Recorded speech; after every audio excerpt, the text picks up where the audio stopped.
Hi hello എല്ലാവർക്കും നമസ്കാരം. It's here me Vinisha.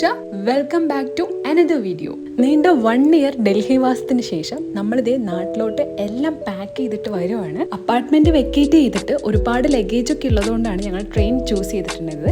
1:10 ഡൽഹിയിൽ നിന്ന് എടുക്കുന്ന കേരള സമ്പർക്രാന്തിക്കാണ് നമ്മൾ ബുക്ക് ചെയ്തിട്ടുണ്ടായിരുന്നത്. 37 മണിക്കൂർ കഴിഞ്ഞ് പുലർച്ചെ 3 മണിക്കാണ് കോഴിക്കോട് റെയിൽവേ സ്റ്റേഷനിൽ നമ്മൾ ലാൻഡ് ചെയ്യാൻ പോകുന്നത്. ട്രെയിനിലെ ഫുഡ് കഴിക്കുന്നതിനേക്കാളും ബുദ്ധിമുട്ടൊന്നും ആയിരുന്നില്ല ഇത്രയും ലഗേജസ് പാക്ക് ചെയ്യുന്നതിൻ്റെ ഇടയിൽ ഇതുപോലെ ഫുഡ് കുക്ക് ചെയ്തെടുക്കുന്നത്.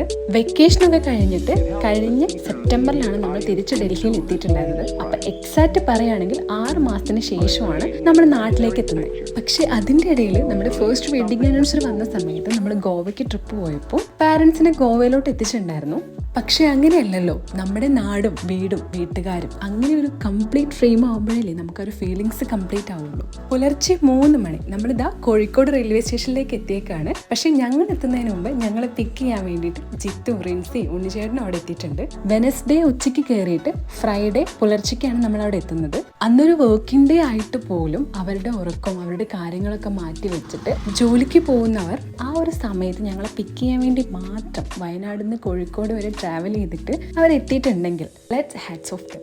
ലഗേജസ് കൂടുതലായതുകൊണ്ട് നമ്മൾ കുറച്ച് ലഗേജ് പാഴ്സൽ ചെയ്തിട്ടുണ്ടായിരുന്നു. സെയിം ട്രെയിനിൽ പാഴ്സൽ ചെയ്യാനായിരുന്നു അവിടെ ഒന്ന് പറഞ്ഞിട്ടുണ്ടായിരുന്നത്. പക്ഷേ ഡൽഹിയിൽ നിന്ന് അത് പാഴ്സൽ ചെയ്ത് വിട്ടിട്ടില്ല. എന്നാലോ ഇവിടെ എത്തിയെന്ന് പറഞ്ഞിട്ട് ഞങ്ങൾക്ക് ഇതേ മെസ്സേജും വന്നിട്ടുണ്ട്. അങ്ങനെ അങ്ങോട്ടും ഇങ്ങോട്ടും സംസാരമൊക്കെ ആയിട്ട് ഞങ്ങളുടെ കുറേ ടൈം റെയിൽവേ സ്റ്റേഷനിലെ പാഴ്സൽ ഓഫീസിൽ ചിലവഴിക്കേണ്ടി വന്നു. അങ്ങനെ അവസാനം അവരുടെ ഭാഗത്തു നിന്നുള്ള മിസ്റ്റേക്ക് ആണെന്നൊക്കെ പറഞ്ഞ് അപ്പോളജൈസ് ചെയ്തിട്ട് നമ്മൾ പറയുന്നത് പോലെ കൽപ്പറ്റയിലോട്ട് നമുക്ക് പാഴ്സൽ എത്തിച്ചേരാമെന്ന് അവർ പറഞ്ഞിട്ടുണ്ട്. ആൻഡ് ഫൈനലി കോഴിക്കോട് നിന്നും മീൻ വറുത്തതും സാമ്പാറും ചോറും മീൻകറി ചീരപ്പേരിയും പച്ചടിയും അച്ചാറും എല്ലാം കൂട്ടിയിട്ട് ആ ഒരു ഫസ്റ്റ് ബൈറ്റ് അങ്ങ് വായിലിട്ടപ്പോൾ ഉണ്ടല്ലോ, എൻ്റെ പൊന്നോ, ഫ്ലേവേഴ്സിൻ്റെ ഒരു ബോംബ് ബ്ലാസ്റ്റിക് ആണ് എൻ്റെ വായിലുണ്ടായിരുന്നത്. അങ്ങനെ കുറേ നാൾ കൂടി നമ്മുടെ നാട്ടിലെ ഫുഡൊക്കെ കഴിച്ചതിൻ്റെ ഭയങ്കര ഒരു സമാധാനവും സന്തോഷത്തിലും നമ്മൾ നമ്മുടെ യാത്ര തുടരുകയാണ്. സംഗതി ചുരം സ്ഥിതി ചെയ്യുന്നത് കോഴിക്കോട് ജില്ലയിലാണെങ്കിലും ചുരം എത്തുന്ന സമയത്ത് പകുതി ഒന്ന് വീട്ടിലെത്തിയിട്ടുള്ളൊരു സമാധാനമാണ് മനസ്സിൽ വരിക. ഇന്ത്യൻ റെയിൽവേ ചതിച്ചില്ലായിരുന്നെങ്കിൽ മിനിമം ഒരു 6 മണിക്കെങ്കിലും വീട്ടിലെത്തേണ്ട ഞങ്ങളാണ് ഈ നട്ടുച്ചയ്ക്ക് നമ്മുടെ ചുരം ഇങ്ങനെ കയറിക്കൊണ്ടിരിക്കുന്നത്. ആരോട് പറയാനാ. ജോലി മുടക്കണ്ടെന്ന് കരുതിയിട്ട് റിൻസിനും ചിത്തുനും നമ്മൾ നേരത്തെ തന്നെ ബസ് കയറ്റി വിട്ടിട്ടുണ്ടായിരുന്നു.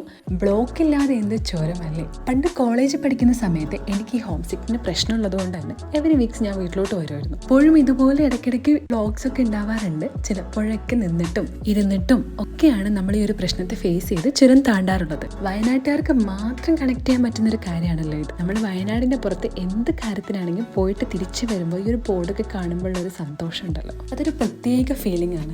ആൻഡ് ഫൈനലി നമ്മുടെ നാട്ടിലെത്തിയിട്ടുണ്ട്. നമ്മൾ എവിടെ പോയാലും എന്ത് ചെയ്താലും നമുക്ക് തിരിച്ചു വരാൻ വേണ്ടിയിട്ടൊരു വീടും കാത്തിരിക്കാൻ ഇതുപോലെ നമ്മുടെ വീട്ടുകാരും കൂടി ഉണ്ടെങ്കിലേ നമുക്ക് ആ ഒരു യാത്രയും കാര്യങ്ങളൊക്കെ ഒന്ന് കംപ്ലീറ്റ് ആവുള്ളൂ. അങ്ങനെ കുറേ നാളുകൾക്ക് ശേഷം നമ്മളിതാ വീടെത്തി. വീണ്ടും നല്ലൊരു വീഡിയോ ആയിട്ട് കാണുന്നവരെ thank you so much for watching. Bye bye.